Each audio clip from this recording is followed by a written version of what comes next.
जब बहुत जोर खटखटाए तो उनकी बेटी खोली, वो भी थोड़ा सेंसलेस ही थी, पिल्स खाई हुई थी।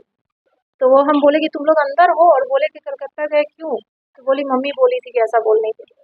हम बोले तो तुम लोग कर क्या रहे हो अंदर? तो बोल रही हम लोग तीनों सुसाइड कर रहे हैं। देखिए, पड़ोस में है, हम लोग हैं, और आज दोपहर 2-2:30 बजे के क्रम में ऐसा मतलब सूचना मिला, सब लोग भाग करके गए। लड़का जो है मिहिर, उसने सुसाइड कर लिया। तो शायद उसकी बहन ने दरवाज़ा खोला था और वो कॉन्शियस थी, लेकिन वो भी हॉस्पिटल रेफर की गई, उसकी माँ भी। और हालांकि लड़का बहुत अच्छा था, हम लोग तो कभी कभी मिलते थे यहाँ पे, लेकिन 1 साल पहले भी इस तरह का एक घटना हुआ था रात के क्रम में। तो उसकी माँ, मुझे ही उस समय, मैं और यहाँ पे एक हमारे भाई साहब रहते हैं, आनंद भैया के छोटे भाई, हम ही लोग रात को करीब 2 बजे इसको हॉस्पिटल ले गए थे। तो उस समय भी नींद की टैबलेट इसने खाया खाया था। तो बाद में काउंसलिंग करने के बाद में उसकी माँ जो है बताई कि थोड़ा डिस्टर्ब है, क्योंकि प्रेशर ज़्यादा रहता है, सीए की पढ़ाई थी और शायद आर्थिक तंगी भी थी, लोन वोन का मसला भी था यहाँ पे। तो उसी को, वही हम लोग भी लास्ट टाइम यही सोचे थे कि शायद ऐसा होगा। फिर उसको मोटिवेट किया गया था। एज ए पड़ोसी होने के नाते हम लोग एक बच्चे को देखेंगे तो यही बोलेंगे कि वो अच्छा पढ़ो, और प्रॉब्लम तो रहेगा ही।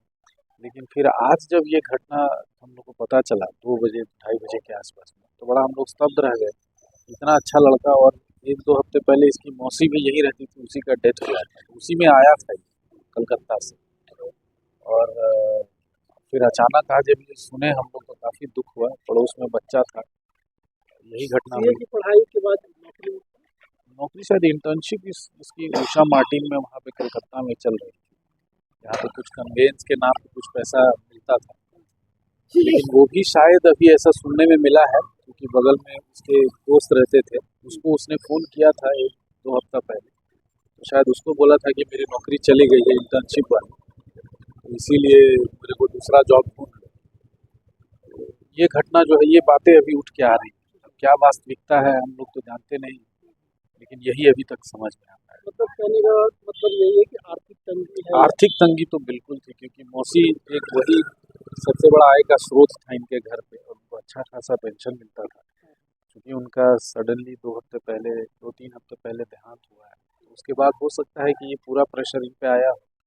और जो माताजी थी, वो भी लॉयर थी, लेकिन शायद वो प्रैक्टिस नहीं कर रही थी, तो बिल्कुल आर्थिक दबाव। ये काफ़ी दुखद वाली बात है, क्योंकि आत्महत्या आदमी तभी करता है जब जीवन के अंतिम पड़ाव, जहाँ पे कोई स्कोप नहीं दिखता है।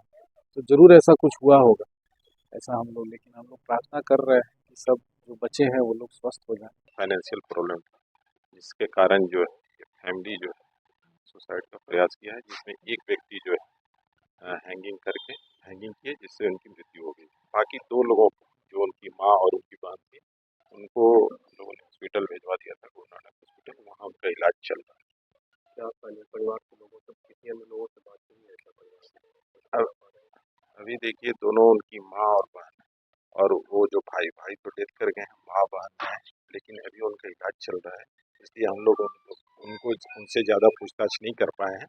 लेकिन जो अभी थोड़ा सा जो पूछताछ किए हैं, या अगल बगल के लोगों से जो जानकारी मिली है, उसके अनुसार बताया गया है कि कुछ फाइनेंशियल प्रॉब्लम था, और उनका जो डेथ कर गए, उनका जॉब नहीं लग रहा था, जिसको लेकर भी इन लोग ज़्यादा फ्रस्ट्रेशन में थे, उसी को लेकर एक कदम उठाया। ठीक ठीक। आज जब हम अपनी बेटी को लेकर आ रहे थे ना, तो घर के अंदर से बहुत आवाज़ आया। स्कूल से जब हम आए यहाँ पहुँचे तो बहुत ज़ोर से आवाज़ आया, जबकि ये लोग हम लोग को बताए थे 3 दिन पहले, फ्राइडे नाइट को बताई थी इसकी मम्मी कि हम लोग जा रहे हैं कोलकाता। कोलकाता हम लोग 1-1.5 हफ्ते के लिए जा रहे हैं, आप अपना गेट वेट बंद करके रहिए। तो हम सोच रहे थे कि नहीं है घर पे कोई, सब चारों तरफ से बंद था और लाइट वाइट भी ऑफ रहता था, तो लगा कि ये लोग नहीं है। हम 3 दिन से यही सोच रहे थे, बट आज अचानक घर के अंदर से बहुत जोर आवाज़ हुआ, कुछ चेयर गिरने का या जो भी आवाज़ था। तो हमको लगा कि कुछ घुस गया है, कोई चोर वोर घुस गया या क्या बात हो गया। तो हम चेक किए, चारों तरफ से दरवाज़ा बंद, बट हम फिर यहाँ पर आए और हमको लगा कि अंदर कुछ तो बात है। इतना जोर आवाज़ कैसे होगा, चूहा तो आवाज़ करेगा नहीं इतना जोर। जब बहुत जोर खटखटाए तो उनकी बेटी खोली, वो भी थोड़ा सेंसलेस ही थी, पिल्स खाई हुई थी। तो वो हम बोले कि तुम लोग अंदर हो, और बोले कि कलकत्ता गए क्यों? तो बोली मम्मी बोली थी कि ऐसा बोलने के लिए। हम बोले तो तुम लोग कर क्या रहे हो अंदर? तो बोल रही हम लोग तीनों सुसाइड कर रहे हैं। हम बोले क्यों, क्या हो गया?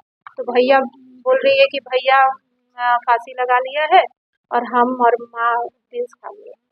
और वो भी बेहोश ही हो रही थी। तो हम भाग के अंदर गए, देखे उसकी माँ ज़मीन पर पड़ी हुई थी और पूरा बेहोशी के हालत में थी, और बेटी भी आधा-आधा बेहोश थी, और बेटा को देखे तो वो नीचे गिरा हुआ था, फंदा लगा हुआ था। हम बोले ये गिरा कैसे? तो बेटी बोली कि हम चाकू से काट दिए उस फंदा को। हमको नहीं पता, कोई रीज़न हमको नहीं पता। हम पूछे बेटी से कि क्या हो गया, क्यों ऐसा करे तुम लोग? तो बोलती है कि भैया का नौकरी छूट गया था, तो भैया बोला कि अब हम नहीं जिएँगे, मेरा नौकरी छूट गया, अब हम क्या करेंगे?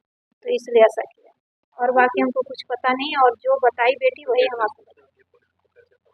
हम तो बस घबरा गए, हम तो पड़ोसी लोग को बुलाए, निकले तो जो भी किए हैं पड़ोसी लोग के हमको नहीं पता। ठीक है मैम, कहाँ पर उनकी जॉब? कलकत्ता में भी लड़का था, जॉब कल जो सुसाइड किया ना, वो कलकत्ता में जॉब लगा था अभी 1 महीने पहले। कभी परेशान महसूस नहीं? नहीं, ये लोग कुछ भी हम लोग से नहीं बताए थे कि क्या परेशानी है क्या नहीं, कुछ भी बात नहीं हुई थी हम लोग से। सब तो ठीक ही लग रहा था, अचानक ये लोग क्या। माँ इनकी एडवोकेट हाँ, अभी तो नहीं, मतलब अभी प्रैक्टिस में नहीं थी। 2-3 साल। हाँ। ठीक है मैम, चलिए।